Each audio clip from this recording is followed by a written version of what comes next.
Assalamualaikum warahmatullahi wabarakatuh. Kembali lagi dengan saya Fadli Setiawan dengan NIM 2107 6010 di mata kuliah Administrasi dan Supervisi Pendidikan dengan dosen pengampu Dr. Handos Hanif Al-Qadri MPD. Pada kesempatan kali ini saya akan membahas materi tentang administrasi hubungan sekolah dan masyarakat. Ada 3 poin penting yang harus kita bahas, yaitu pertama pengertian, yang kedua prinsip dan teknik, dan yang ketiga proses. Oke, mari kita masuk yang pertama, yaitu pengertian. Kata administrasi berasal dari bahasa Latin yang terdiri dari kata ad yang berarti ke atau kepada dan ministrate yang berarti melayani, membantu atau mengarahkan. Dapat disimpulkan bahwa kata administrasi adalah suatu kegiatan untuk membantu, melayani, mengarahkan, atau mengatur semua kegiatan dalam mencapai tujuan tertentu. Hubungan sekolah dengan masyarakat pada hakikatnya merupakan suatu sarana yang sangat berperan dalam membina dan mengembangkan pertumbuhan pribadi peserta didik. Sekolah sebagai sistem sosial merupakan bagian integral dari sistem sosial yang lebih besar, yaitu masyarakat. Sosial dan masyarakat memiliki hubungan yang sangat erat dalam mencapai tujuan sekolah atau pendidikan secara efektif dan efisien.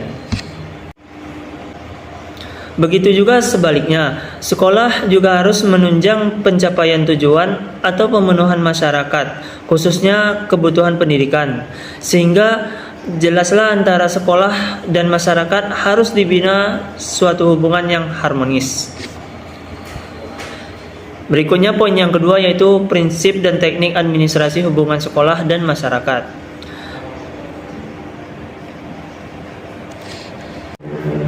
Oke, kita masuk yang pertama, yaitu prinsip hubungan sekolah masyarakat. Pada poin A, yaitu integrity. Prinsip ini mengandung makna bahwa semua kegiatan hubungan sekolah dengan masyarakat harus terpadu.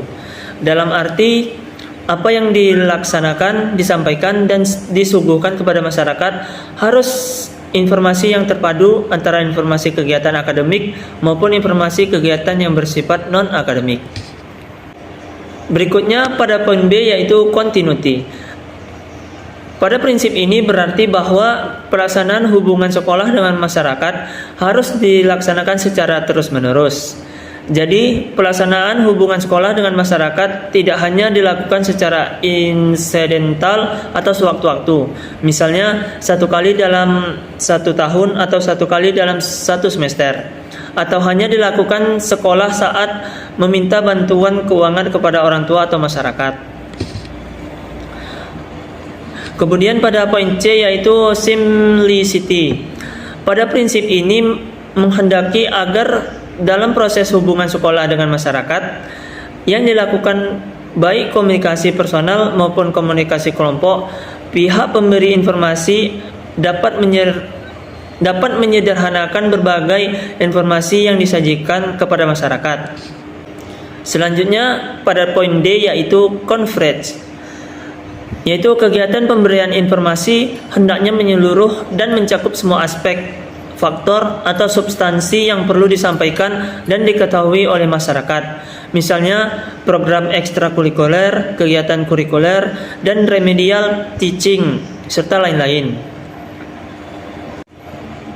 Pada prinsip coverage ini mengandung makna bahwa segala informasi hendaknya lengkap, akurat, dan up to date. Berikutnya pada poin E, yaitu constructiveness, yaitu program hubungan sekolah dengan masyarakat hendaknya konstruktif, yang artinya sekolah memberikan informasi yang konstruktif kepada masyarakat. Dengan demikian, masyarakat akan memberikan respon hal-hal positif tentang sekolah serta mengerti dan memahami secara detail berbagai masalah yang dihadapi oleh sekolah. Dan yang terakhir pada poin F, yaitu adaptability, yaitu program hubungan sekolah dengan masyarakat hendaknya disesuaikan dengan keadaan di dalam lingkungan masyarakat tersebut. Penyesuaian dalam hal ini termasuk penyesuaian terhadap aktivitas, kebiasaan, budaya atau kultur, dan bahan informasi yang ada serta berlaku di dalam kehidupan masyarakat. Berikutnya kita masuk kepada teknik administrasi Husemas. Ada sejumlah teknik yang kiranya dapat diterapkan oleh lembaga pendidikan. Teknik-teknik tersebut dapat dikelompokkan menjadi 4, yaitu teknik tertulis, teknik lisan, teknik peragaan, dan teknik elektronik. Mari kita jabarkan satu persatu. Kita mulai dari teknik tertulis, yaitu hubungan antara sekolah dan masyarakat dapat dilakukan secara tertulis. Cara tertulis yang dapat digunakan adalah sebagai berikut, yaitu yang pertama yaitu buku kecil pada permulaan tahun ajaran, yang kedua pamflet, yang ketiga berita kegiatan murid, yang keempat catatan gembira, yang kelima yaitu buku kecil tentang cara membimbing anak. Teknik yang kedua yaitu teknik lisan. Hubungan sekolah dengan masyarakat dapat juga dilakukan secara lisan, yaitu dengan cara kunjungan rumah, mengundang orang tua, dan yang terakhir yaitu pertemuan. Kita masuk kepada teknik selanjutnya yaitu teknik peragaan. Hubungan sekolah dengan masyarakat dapat dilakukan dengan cara mengundang masyarakat melihat peragaan yang diselenggarakan di sekolah. Peragaan yang diselenggarakan di sekolah biasanya berupa pameran keberhasilan murid tersebut. Oke, kita masuk kepada teknik yang terakhir yaitu teknik elektronik. Seiring dengan perkembangan teknologi elektronik, maka dalam mengakrabkan sekolah dengan orang tua murid dan masyarakat, pihak sekolah dapat menggunakan sarana elektronik, misalnya dengan telepon, televisi, ataupun radio, sekaligus sebagai sarana untuk promosi pendidikan.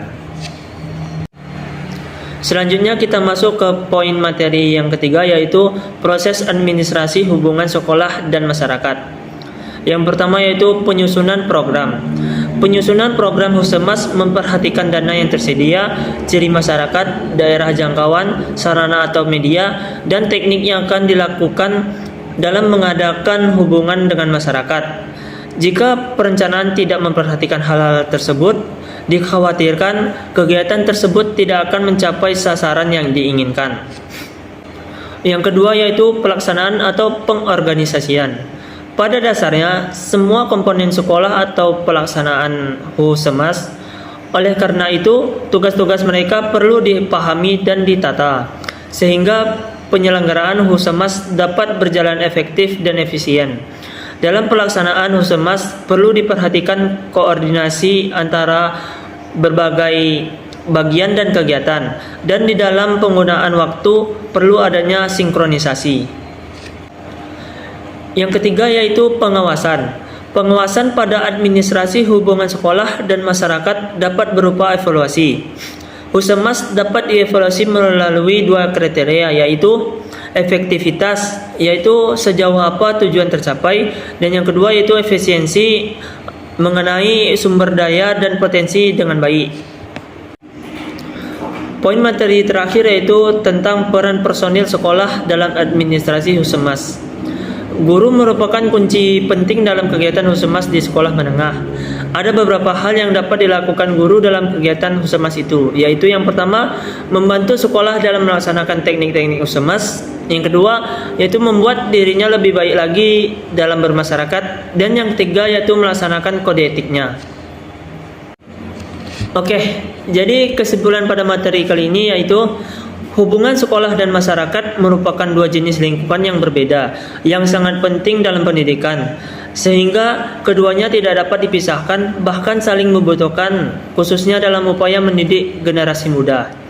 Jika hubungan sekolah dan masyarakat berjalan harmonis dan dinamis, maka proses pendidikan dan pengajaran di sekolah diharapkan mampu mencapai visi dan misi yang direncanakan. Oke, mungkin sekian penyampaian materi pada kesempatan kali ini. Jika ada kata-kata saya yang salah, saya mohon maaf. Saya akhiri. Assalamualaikum warahmatullahi wabarakatuh. See you di next video. Dadah.